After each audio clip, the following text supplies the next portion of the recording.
Next, we will have our first group of lightning presenters. So these speakers were chosen from the Research Day abstract submissions competitively and will receive a $100 stipend. So congratulations. We're going to hear all 5 presentations and hold questions until the end if we have time. So the first up is Dr. Lauren Yowelunh McLester-Davis.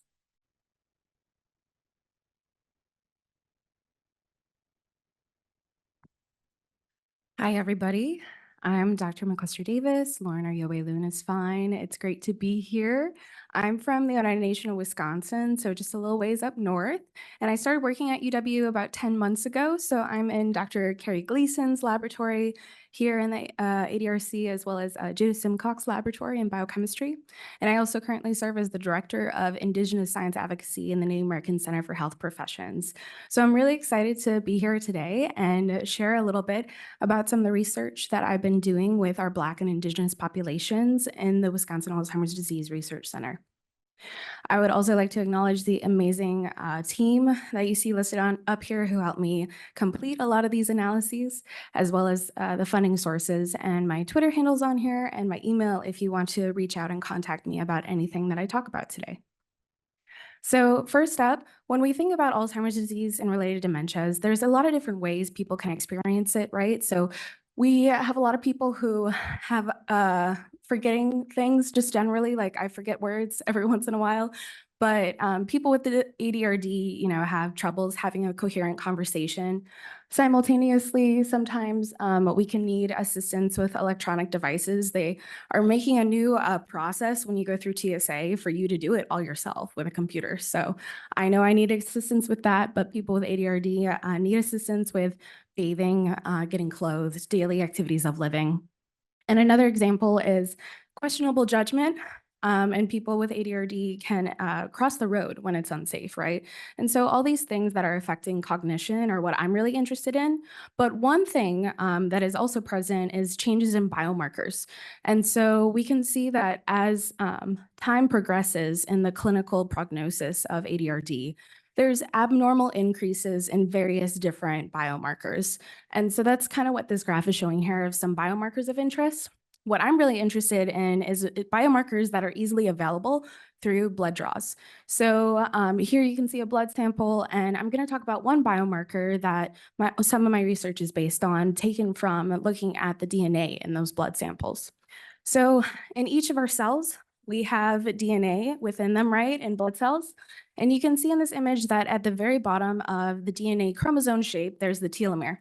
The telomere is super cool because it's made up of this repetitive DNA sequence, but also with these little ends called telomeres that are kind of like shoelace caps, like the plastic on end of shoelaces that protect the shoelace. And as you get older, your telomeres get shorter with each cell division. And as there's predicted to be 1 in 6 elders in 2050, we're really interested in how this aging process works, right? And what telomere does is it allows us to identify people who at the same chronological age as time progresses might be biologically age different. And so this is where some of my research comes in terms of looking at this biomarker as a risk factor for Alzheimer's disease. So we were able to look at cerebrospinal fluid, which protects our brain, right, as well as blood, to see that there's a really good correlation between those cells' DNA telomere lengths. And this allows us to say that the external blood draw really is really helpful in understanding the blood that's circulating the brain as well. So from the participants we looked at in the Wisconsin Alzheimer's Disease Research Center, the majority of them were Black and female around 60 years of age. And this is the first time we were able to measure telomere length in this population. Not many research studies that are focused on telomere length really focus on Black and Indigenous participants, especially in Wisconsin. So it's super applicable to our study population here. And these are just the distributions of telomere length. So just quickly wanted to show an example of some of the research we found, which was with the executive functioning of the trails making test. And you might be familiar with this. So the A is just going through it and taking the time of connecting the dots. And then B is connecting numbers to letters. And we found that this significantly was predictive of a person's scores on these. So better scores associated with longer telomeres. So really exciting research, and I'm really happy to talk to anyone who has any questions about it after this. Thank you so much.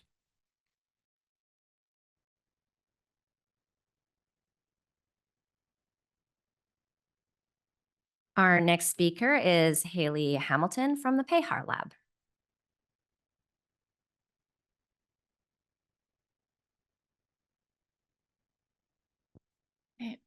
Hi, everyone. My name is Haylee Hamilton. I'm a fifth-year PhD candidate in the laboratory of Dr. Mariana Pejar, and I'm going to be presenting on my research, the regulation of astrocyte-mediated neuroinflammation by Fab7 in aging and Alzheimer's disease.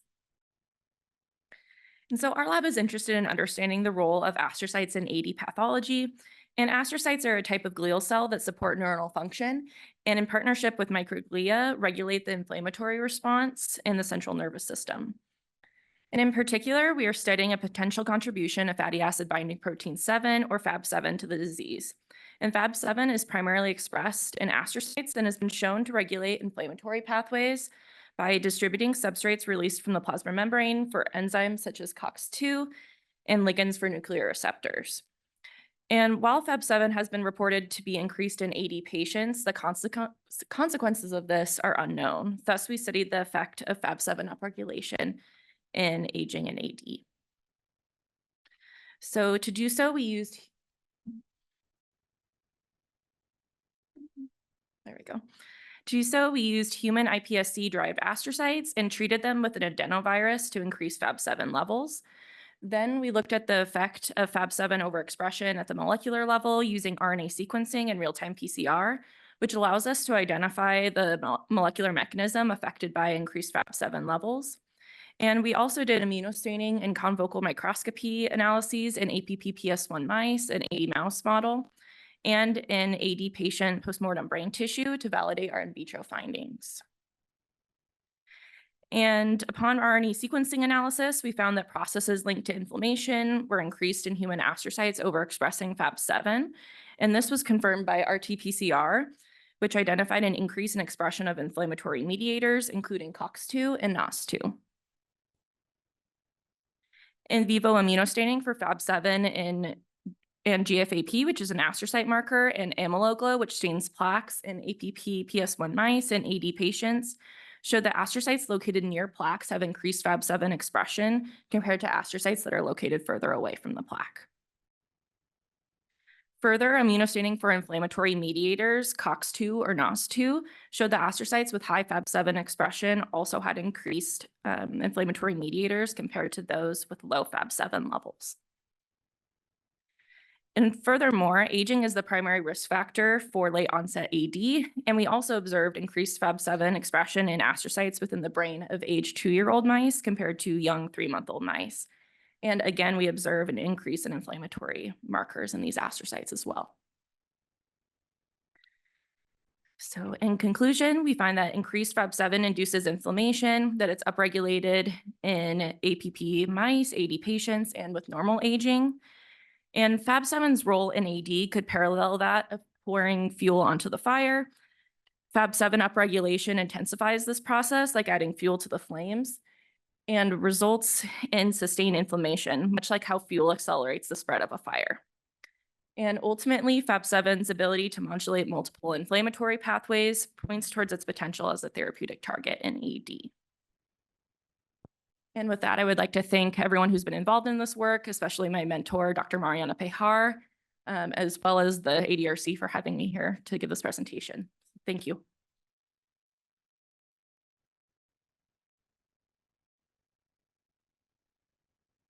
Thank you. Our next presenter is Dr. Andy Madrid.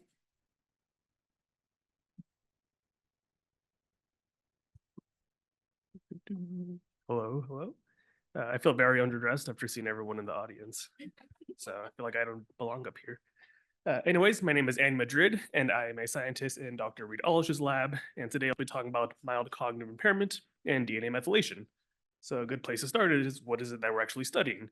Well, we're interested in identifying blood-based biomarkers of Alzheimer's disease. And in particular, to study this, we're looking at peripheral blood leukocytes. In particular, we're looking at epigenetic modifications, which are molecular changes that don't involve any direct change to the DNA sequence itself. Now, there are a few different flavors of epigenetics, but our lab is primarily interested in DNA methylation, which is an epigenetic modification that involves the addition of a chemical group to very specific sites in the human genome. These are cytosines followed directly by a guanine or a CpG dinucleotide site. And it's worth pointing out that we recently identified changes in DNA methylation that were associated with Alzheimer's disease in blood. So we know what we're studying, but who are we studying? Well, we're first looking at individuals with Alzheimer's disease, or AD for short, which is a neurodegenerative disease that causes progressive dementia and loss of neurological function. However, we're also looking at individuals with mild cognitive impairment, or MCI for short, which is a prodromal stage of Alzheimer's disease that results in dementia and some loss of cognitive function, but it's not as severe. That's Alzheimer's disease. It's also worth noting that approximately 10% or so of individuals with MCI go on to develop Alzheimer's disease. Lastly, we have our cognitively unimpaired individuals, or CU for short, which are our controls, age-managed individuals that have no dementia or cognitive loss. So here we have about 100 individuals with Alzheimer's, about 100 with MCI, and about 170 controls. From all these individuals, we can extract blood. From this blood, we can get DNA. And from this DNA, we can run a sequencer to profile greater than 25 million sites in the human genome and estimate the levels of DNA methylation at all these sites. And through this, we hope to identify changes in DNA methylation that are associated with Alzheimer's disease. So what do we find? Well, we are primarily looking for what are known as differentially methylated positions, or DMPs for short, which are just sites in the human genome that exhibit significant changes in the amount of DNA methylation between our diagnostic groups. So when we're comparing our mild cognitive impairment group to our controls, we identified about 10,000 sites in the human genome that exhibited significant changes in the levels of DNA methylation. This is just one that we're showing for example. However, when we're looking more specifically at genes that are differentially methylated with MCI, surprisingly, when we're looking in blood, we find genes that are associated with neurological functions seem to be differentially methylated. Genes associated with biological processes such as the regulation of neuron projection development and synapse assembly.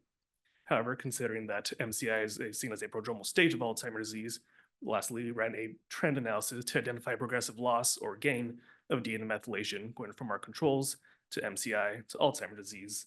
And here we identified about 500 sites in the genome that exhibit this progressive loss or gain in methylation. And when we plot them out, are able to separate and sequester our diagnostic groups from each other very nicely. So through this indicates that DNA methylation levels can be potentially used as a biomarker of mild cognitive impairment and Alzheimer's disease. So very quickly, I'd like to thank the Aaliyah lab for letting me perform this work. Particularly, I'd like to thank our major contributors to this, Dr. Kirk Hogan and Dr. Sunis Kellis. I'd like to thank all of you for listening for 3 minutes. The center, funding sources, and if you guys happen to be here later in the day, we've got a few different posters out there looking at sex-specific DNA methylation, mitochondrial, other things I'm blanking on. Fun stuff.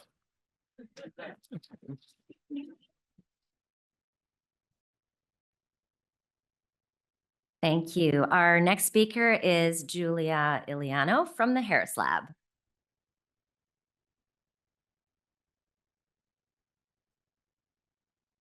All right, thank you very much for having me this morning. I'm Julia. I'm part of the Yowelunh lab, formerly known as the Harris Lab. And today I'm going to be talking about a project, Sleep Gastrectomy Improves Cognition and Frailty in AD-prone mice. So as we know, obesity is one of the many risk factors for the onset of Alzheimer's disease.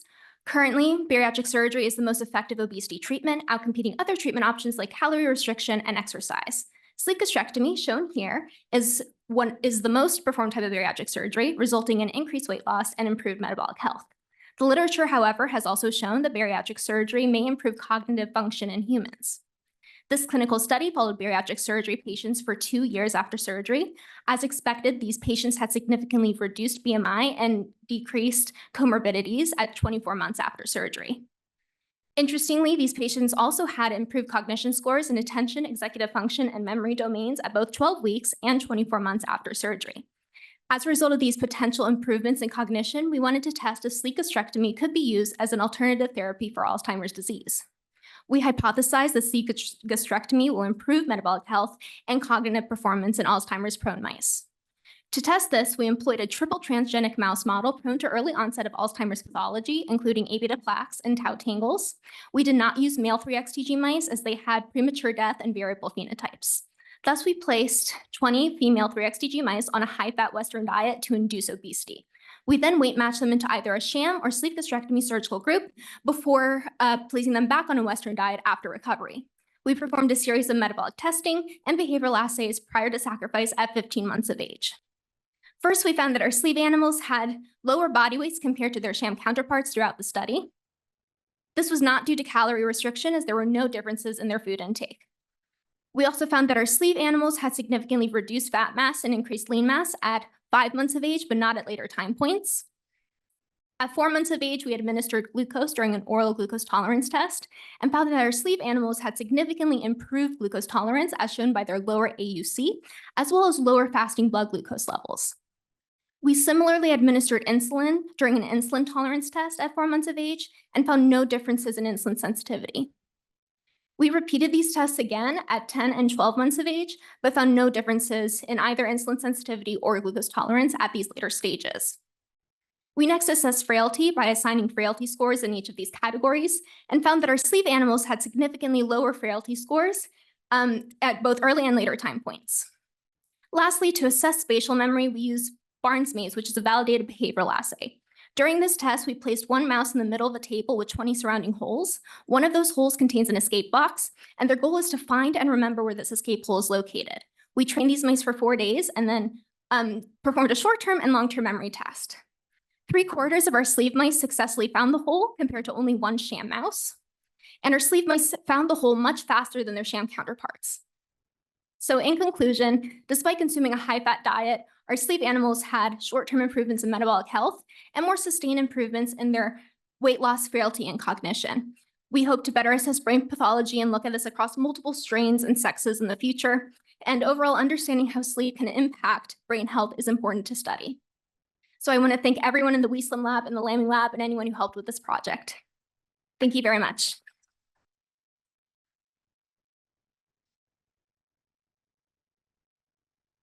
And our final speaker in this lightning presentation round is Dr. Rachael Wilson.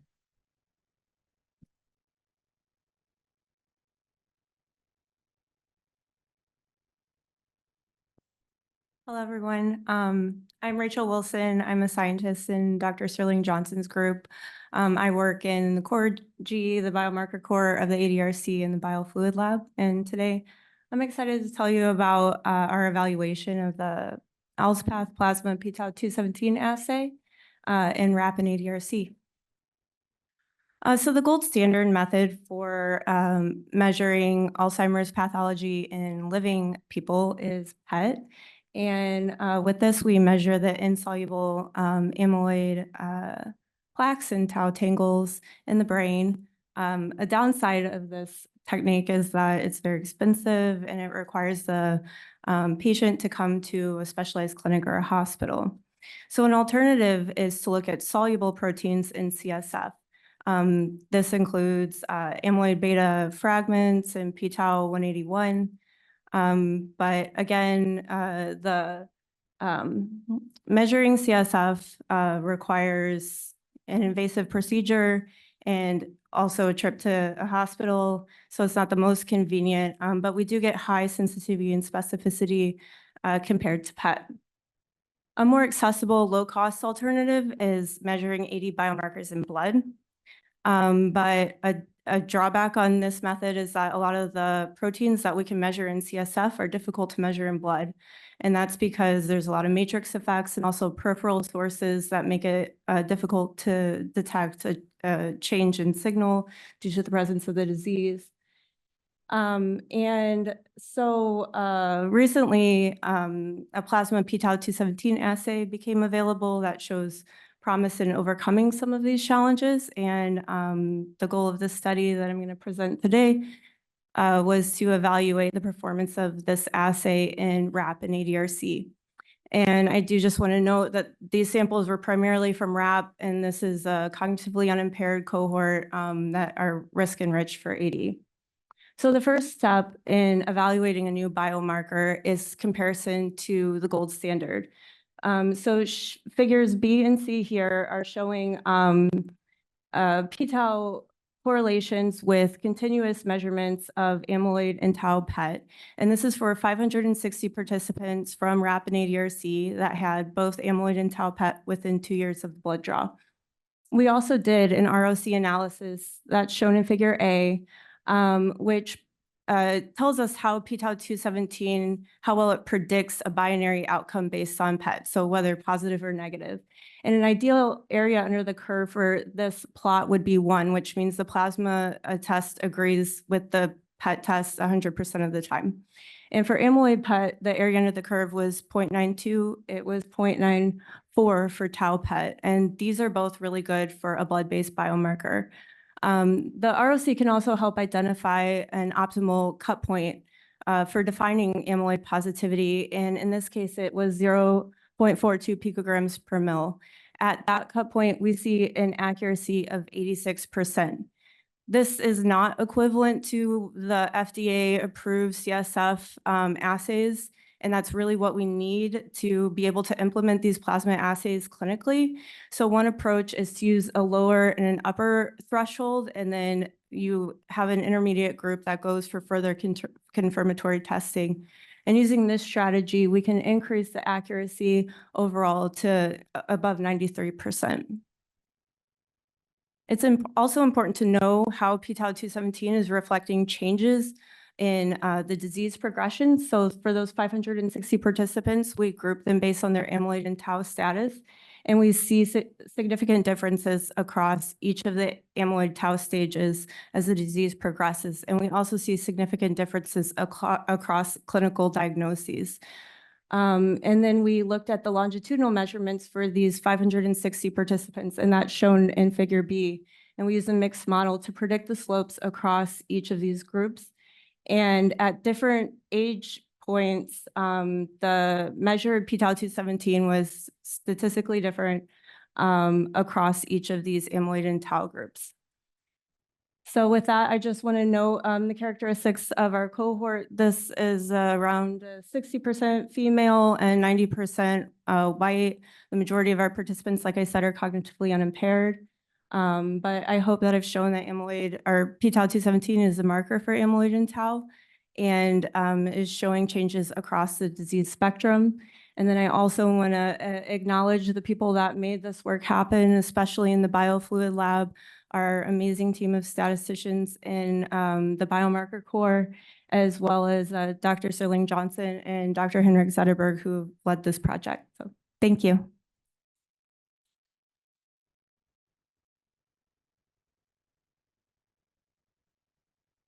All right, I'm going to invite all of the lightning presenters up to the stage.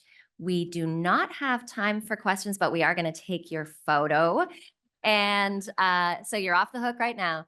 The presenters will be in the open forum during the poster session and lunch. So please bring your questions to them in the open forum. Wonderful. Thank you so much for those excellent presentations.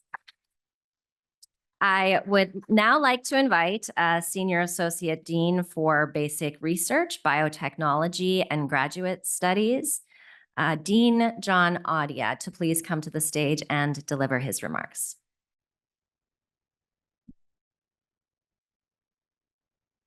Thank you, Barb. I'm not a physician, but I'm happy to act like one today, I guess. But it's nice to see those two additional. It would have made my parents very proud. I'm also at this stage serving as the interim executive vice dean for university affairs in the school. And as a day job, well, I also run a research lab. So being here today is so exciting. The turnout is amazing. It is so wonderful to see all of these bright faces, some of which I recognize, some of which I hope to know better. And the work that you're doing is absolutely outstanding. And I'm here today really on behalf of the Dean's Office to really reflect on the ADRC. It is really a jewel in the crown of the school. And the work that you're doing is on the top of our minds. So I first want to express gratitude to the leaders of the ADRC, many of which are right up here in the front of the room, as well as the staff who have helped to put on this really, really outstanding event. So let's give a round of applause to all of them.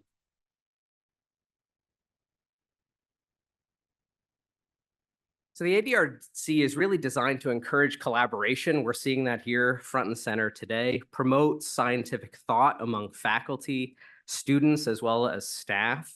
And from a wide range of disciplines, these lightning talks were absolutely amazing, just really bringing together a broad spectrum of work that's going on here at UW. This fully aligns with the strategic plan of the School of Medicine and Public Health, which is really trying to foster additional collaboration across all units. However, I want to raise a few sobering notes.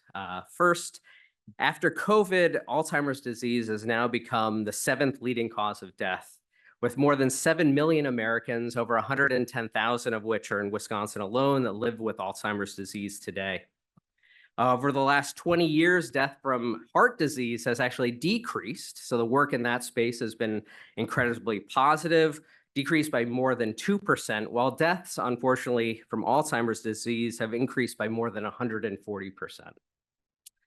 More than 11 million Americans provide unpaid care for loved ones with dementia, more than 200,000 of which are in our state alone. And in 2024, health and long-term care costs for people living with Alzheimer's and related dementias are projected to reach $360 billion, with total costs estimated to be near $1 trillion by 2050. So the work that you're all doing here today is really aimed at altering these really disturbing trends. Finding effective treatments and a cure for Alzheimer's and others related dementias is a national priority and represents a top priority of the School of Medicine and Public Health, as well as UW-Madison.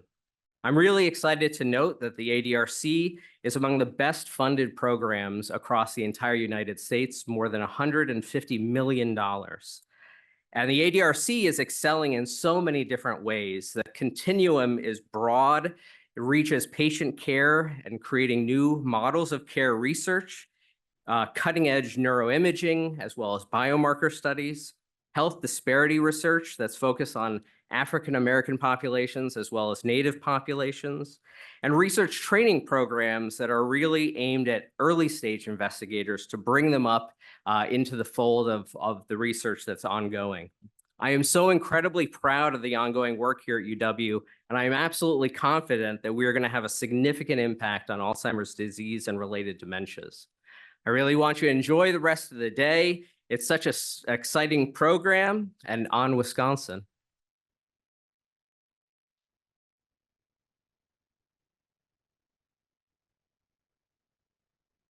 Thank you for being here, Dean Audhya.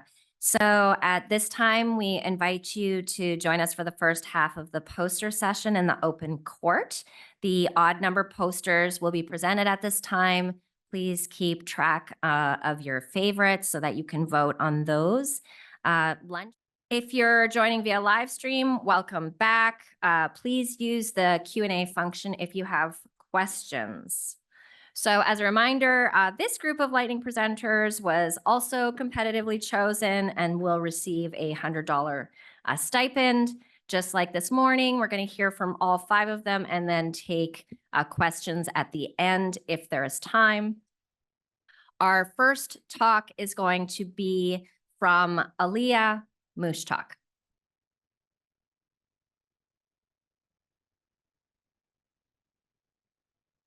Hi, my name is Aaliyah Mushtaque, and I'm an undergraduate researcher at the Benlin Lab. And today I'm here to talk about the correlation between the gut microbiome and cognition in Alzheimer's disease from the Microbiome and Alzheimer's Disease Risk Study. So first of all, what is the gut microbiome and how is it even connected to the brain? So the gut microbiome consists of trillions of microorganisms and their associated genes that reside in our gut. It contributes to the proper functioning of our gut, including digestion, immune response, gut barrier integrity, which has been shown to make significant impacts on the proper functioning of our brain due to this close communication between the gut and the brain. And this idea is known as the gut-brain axis, or the GBA. So the purpose of our study was to examine how the abundance of specific gut microbiota could correspond to differences in cognitive function between healthy individuals and amyloid-positive individuals. To carry this out, we came up with two hypotheses.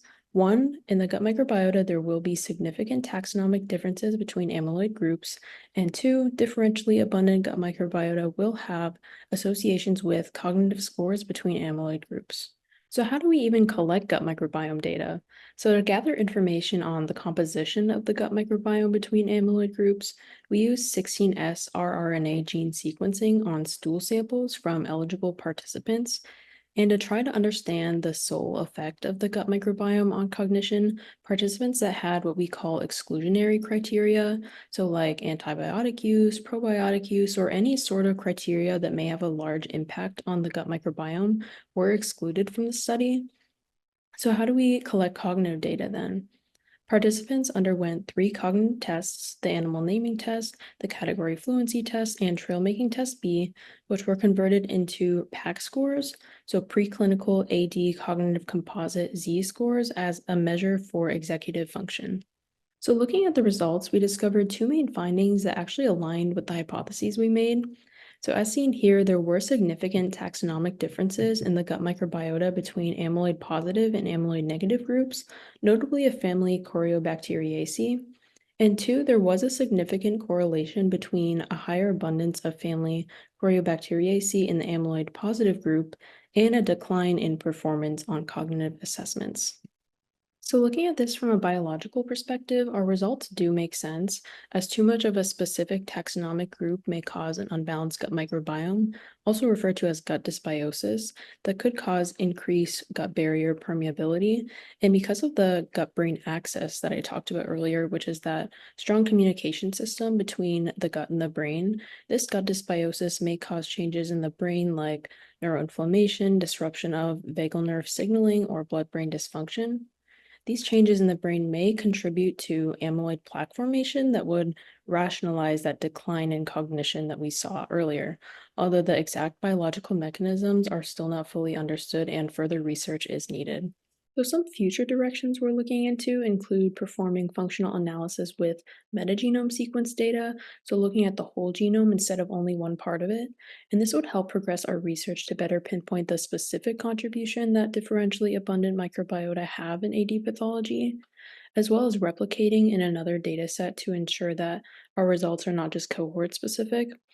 And now with evidence that the gut microbiome may influence AD pathology, modifications to the gut microbiome such as diet, probiotic supplementation, a study that our lab is already working on right now, could be a possible target for Alzheimer's disease intervention. And with that, thank you to our research participants, the Mars team, our collaborators and funders, those who have helped make this work possible. And I would also like to make a special thanks to Dr. Jae-woo Kang, who is my incredible mentor for this project. Thank you all for listening.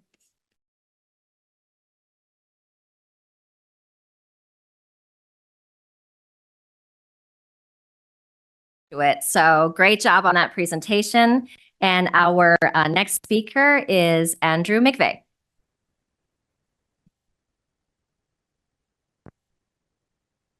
Is there a clicker? Oh.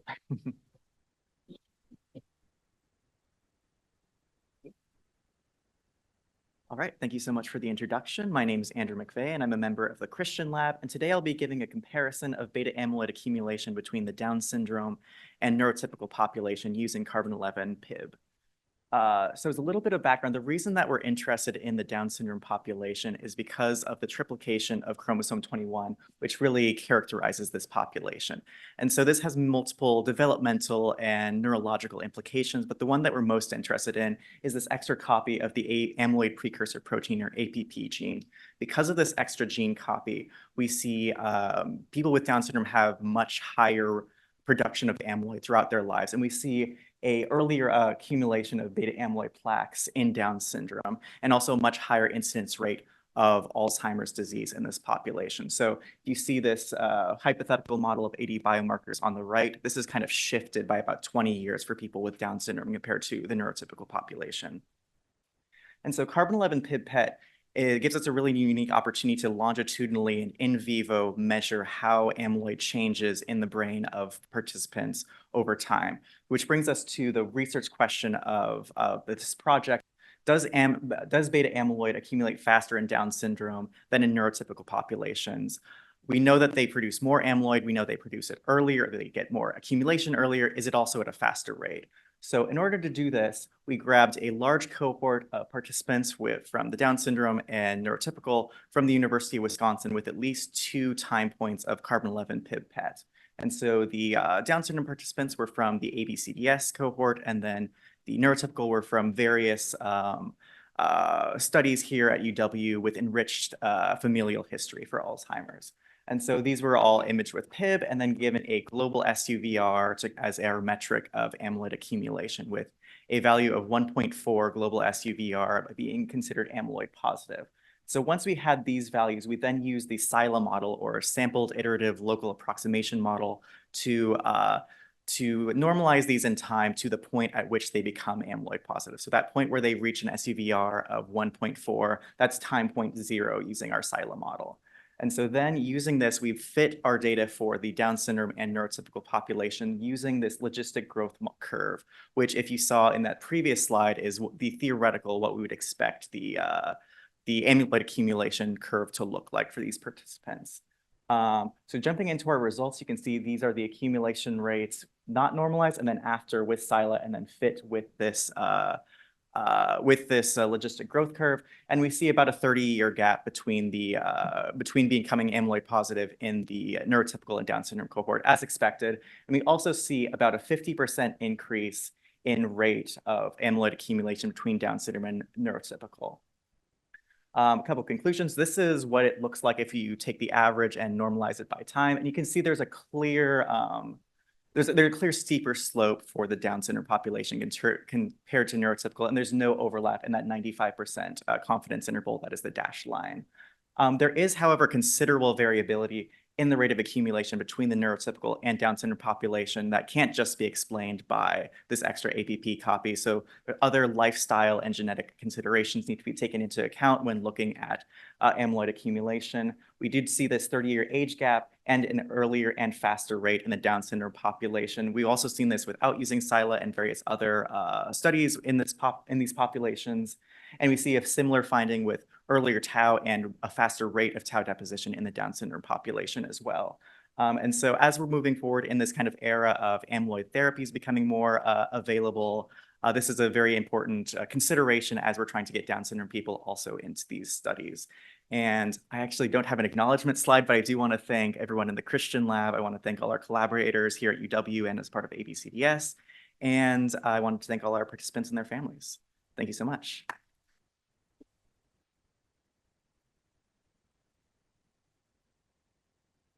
And now I'd like to invite our next speaker, Dr. Ramiro Reyes.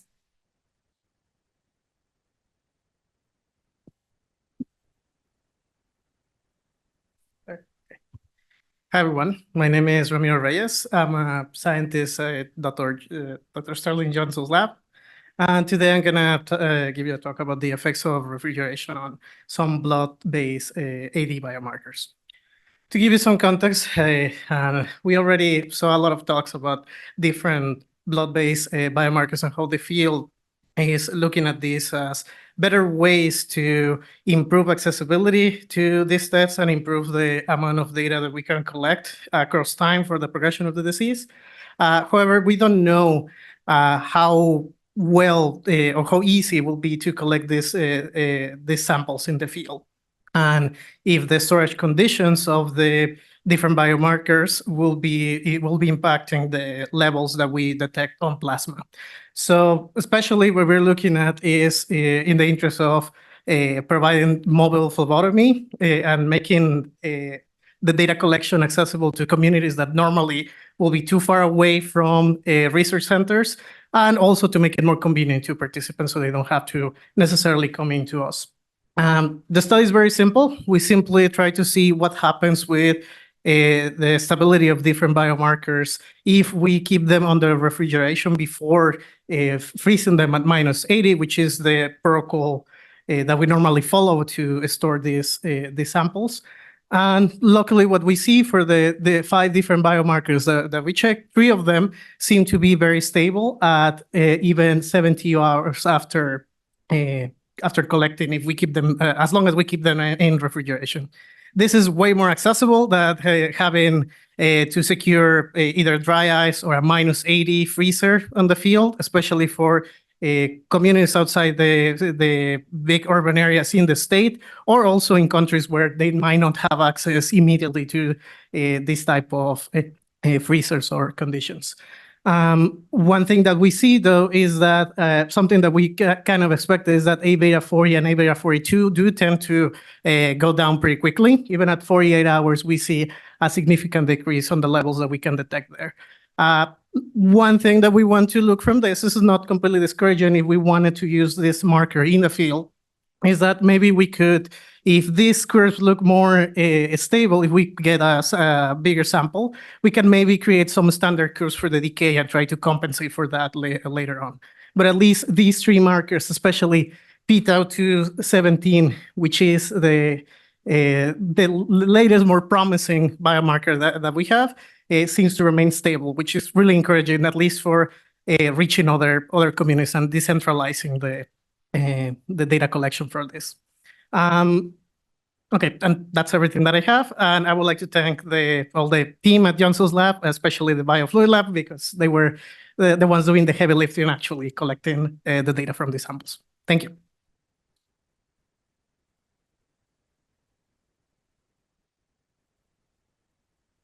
And our next speaker is Rachael Otte.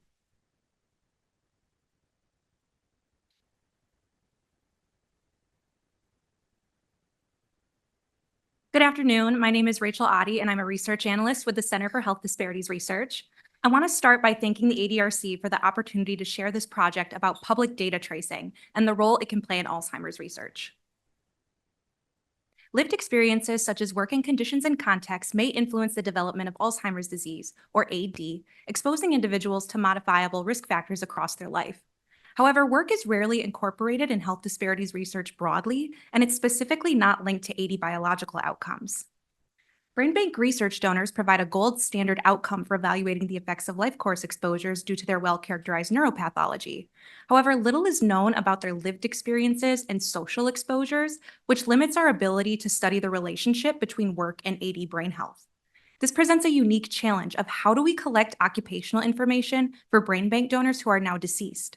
Our team has approached this challenge through the use of public records to construct new historic occupational databases, which we refer to as public data tracing. Public data tracing involves systematic searches of archival collections available online and in person, such as Ancestry.com, the Wisconsin Historical Society, and many more. Within these collections, we have access to a wide range of public records, including city directories and military records, which can all be helpful in finding occupational information for people who are now deceased.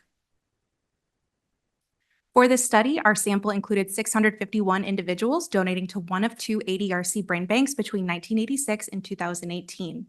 To conduct this work, we have a team of historical archive researchers who have been trained in public data tracing.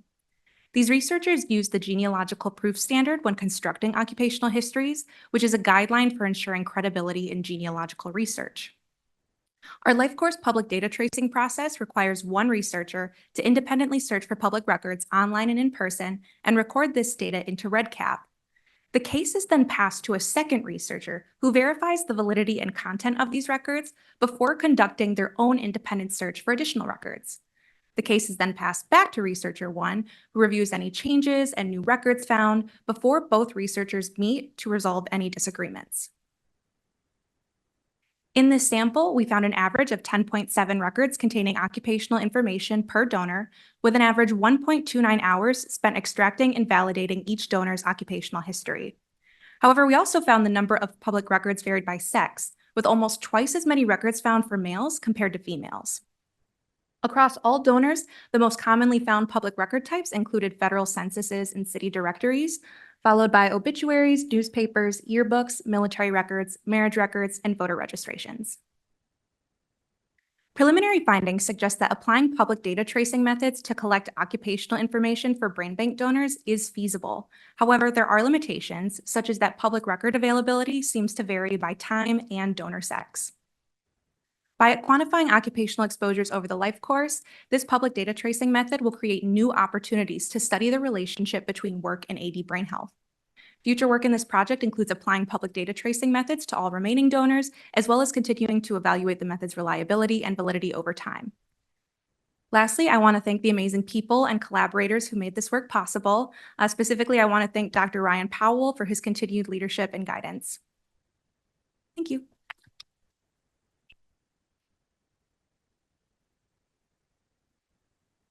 And our final lightning speaker is Dr. Natascha Merten.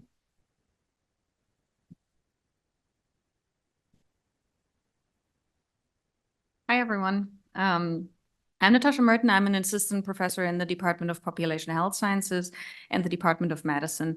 And today I'm going to present to you on how sensory and motor functions could improve prediction of long-term cognitive decline and neurodegeneration. So I don't have any conflicts, but I would like to acknowledge our support. So as probably most of the people in the room know, we are interested in trying to determine who's at risk for developing Alzheimer's disease and related dementias early in life, since we know about this long preclinical phase of the disease. And there have been previous efforts in trying to calculate prediction scores that were based on education and cardiovascular risk factors. And that includes hypertension, diabetes, high blood cholesterol levels. But those prediction models are not necessarily perfect. So our aim in our study was to determine if we add sensory and motor measures to those existing cardiovascular heavy risk scores, if our predictions can improve. And we did that with data from the BVDM offspring study, which is a prospective cohort study based in Beaver Dam, Wisconsin, that was started in 2005 with almost 3,300 participants. And they were seen again after 5 years and after 10 years. And the uniqueness of that study is that we have objective assessments repeatedly starting in midlife of sensory and motor functions. And we are currently actually in the phase of seeing those participants again for an 18-year follow-up. And this particular project here is based on 1,530-ish people that had stored serum samples of all the 3 waves. So what we did is we calculated cognitive decline over the 10 years, so incidence of cognitive decline based on the trail making test. We also determined being in a case of neurodegeneration positivity based on serum neurofilament light chain levels. We calculated previous cardiovascular-based risk scores, namely the CATE score and the Framingham risk score, according to previous protocols.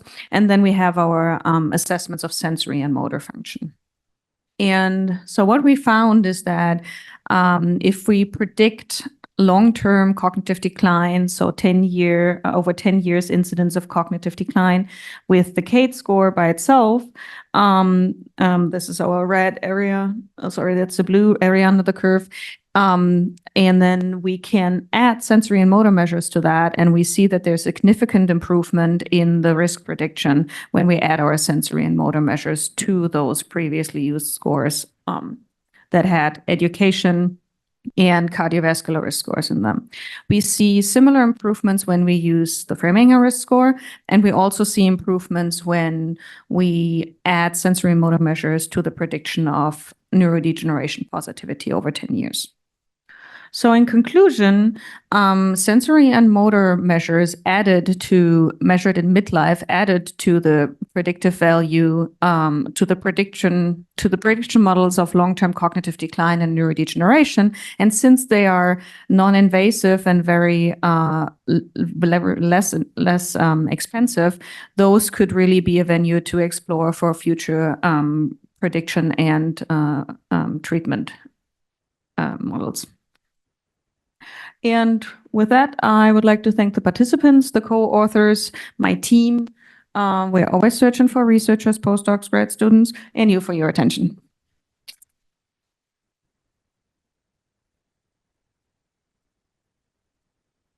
All right, we do actually have time for a few questions, so I'm going to invite our speakers to the stage.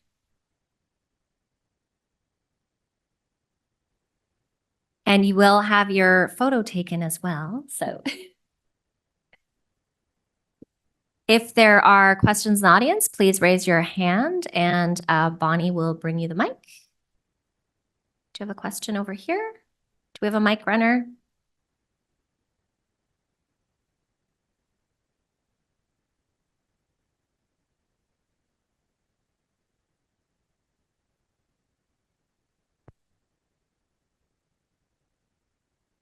Thanks. My question is for Dr. Reyes. I was wondering, out of all the ones that you found to have good stability at 72 hours refrigeration, which one would you think is the best candidate and why? Well, in terms of the stability, all of them have very high. Oh, Sorry about that. In terms of stability, I think that all of them have very high, well, I know that all of them have very high intra-class correlation, so it's not a concern about the stability. p-tau217 seems to be the most promising just for the flexibility that it has a biomarker so far for what we've seen of both amyloid and tau. We're still working on that, especially with the longitudinal data, as Rachael presented before. But yeah, I will put my bet on p-tau217. I have a question for Aaliyah. So you presented on Coriobac-Teresae. Has that one been found in other Alzheimer's studies to be altered as well? Yeah, so first of all, I just want to thank everyone, in person for listening. Coriobac-Teresae isn't as heavily studied compared to its phylum Actinobacteria, or its genus as well. So for an example, Collinsella is a really common one. But what we found is that an increase in abundance of either of those groups I talked about, either at the phylum or family or genus level, an increase in those has caused a decline in cognitive function. But, there are different results like all research. So we also found that in other studies that a decline in these groups has been found in the AD group. So there are differing findings. Great, thank you. All right, maybe time for one more question. Here in the middle.